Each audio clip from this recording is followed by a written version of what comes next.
Atma Namaste. Experiencing being on forgiveness.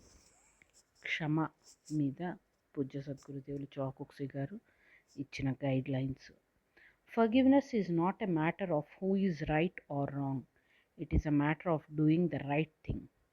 క్షమ అంటే ఎవరు correct ఎవరు తప్పు అని కాదు, మనం కరెక్ట్ పని చేస్తున్నామా లేదా అన్న దాని మీదే ఆధారపడి ఉంటుంది.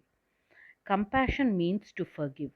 There is both inner forgiveness and outer forgiveness. Inner forgiveness is for all people, but outer forgiveness should be done on a case to case basis. If the mistake or the crime is serious, the offender cannot be forgiven externally. There has to be justice and order, without which there will be chaos. Compassion, కరుణ అంటే క్షమించడం కూడా రెండు రకాలు ఉంటాయి. Inner forgiveness, outer forgiveness. ఆంతర్యంలో క్షమించడం, బాహ్యంగా క్షమించడం, బయటకి క్షమాపణ చెప్పడం. ఆంతర్యంలో అందరినీ క్షమించాలి, మనసులో ప్రతి ఒక్కరిని క్షమించాలి. కానీ బయట క్షమాపణ మాత్రం కేస్ టు కేస్ డిపెండ్ అయి ఉంటుంది. ఒకవేళ అవతలి వ్యక్తి చేసిన తప్పు చాలా తీవ్రమైందైతే బయట క్షమించకూడదు, పనిష్మెంట్ ఇవ్వాల్సిందే. ఎందుకంటే జస్టిస్, చట్టము, న్యాయము లేకపోతే మొత్తం అలజడి ఉంటుంది, గందరగోళంగా ఉంటుంది. మనసులో అందరినీ క్షమించవచ్చు, కానీ బాహ్యంగా కఠినంగా ఉండాల్సిన చోట కఠినంగా ఉండాలి. క్షమించదగ్గ చిన్న పొరపాట్లయితే క్షమించాలి. Inner forgiveness is therapeutic. If you do not forgive, you cannot be internally healed. Forgiving heals the soul. ఆంతర్యంలో క్షమించడం ఒక మంచి చికిత్స.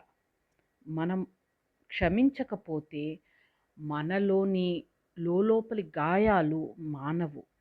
క్షమిస్తేనే ఆత్మ మళ్ళీ పరిపూర్ణమవుతుంది.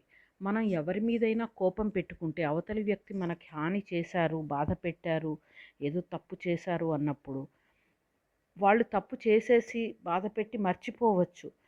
దాన్ని గుర్తు ఉంచుకుంటూ మన ఆత్మని మనము క్షోభ పెడుతూ ఉంటాము, మన శరీరాన్ని మనం బాధ పెడుతూ ఉంటాము. అందుకని ఆంతర్యంలో ప్రతి ఒక్కరిని క్షమించాలి. క్షమిస్తేనే మన సోల్ హోల్ అండ్ కంప్లీట్ అవుతుంది. అది గుర్తుంచుకోవాలి. బయట వాళ్ళ కోసం క్షమించడం కాదు, మన కోసం మనం అవతలి వాళ్ళని క్షమించగలగాలి. The reason young people look so pretty is they have not yet been scarred by life. యుక్త వయస్సులు యంగ్ పీపుల్ అందంగా ఎందుకు కనిపిస్తారు అంటే వాళ్ళు ఇంకా జీవితపు సమస్యలతో పోరాడలేదు, అలసిపోలేదు, ఇంకా ఫ్రెష్గా ఉంటారు. You must learn to forgive or you will dry up like dead wood. క్షమించడం నేర్చుకోవాలి అని చెప్తున్నారు పూజ్య సద్గురుదేవులు చాకుక్సి గారు. క్షమించడం రాకపోతే ఒక ఎండిపోయిన చెట్టు మోడులాగా తయారైపోతాము. అన్ని కోపాలు, చిరాకులు, అసహనాలు మనలోనే పెట్టుకుని ముడుచుకుపోతాము, ఎండిపోతాము. అందుకని అవతల వాళ్ళు ఎలాంటి వాళ్ళైనా మన కోసం మనం అందరినీ క్షమించగలగాలి. Your spiritual development depends on your ability to forgive others.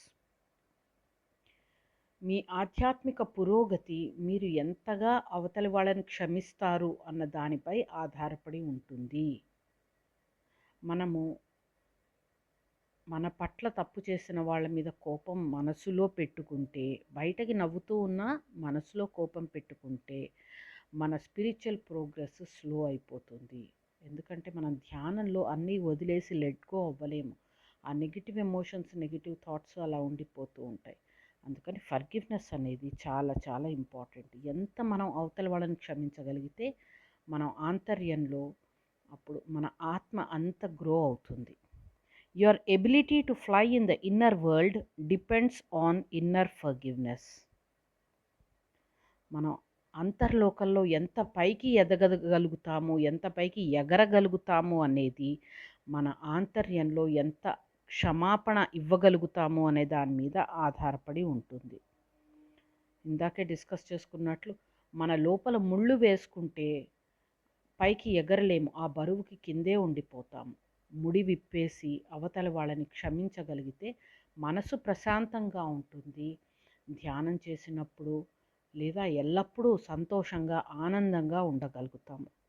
If you do not forgive, you will continue to think about the offender and the unpleasant event.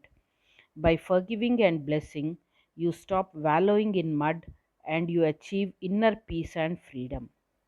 క్షమించకపోతే ఎంతసేపు ఆ సంఘటనను, బాధపెట్టిన వ్యక్తిని తలుచుకుంటూనే ఉంటాము. మళ్ళీ మళ్ళీ అదే సిచ్యుయేషన్లోకి మనసుని తీసుకెళ్తూ ఉంటాం. మనం ఎప్పుడైతే క్షమించి ఆశీర్వదిస్తామో ఆ బురదలో ఉండిపోకుండా మానసిక ప్రశాంతత, స్వేచ్ఛను పొందుతాం.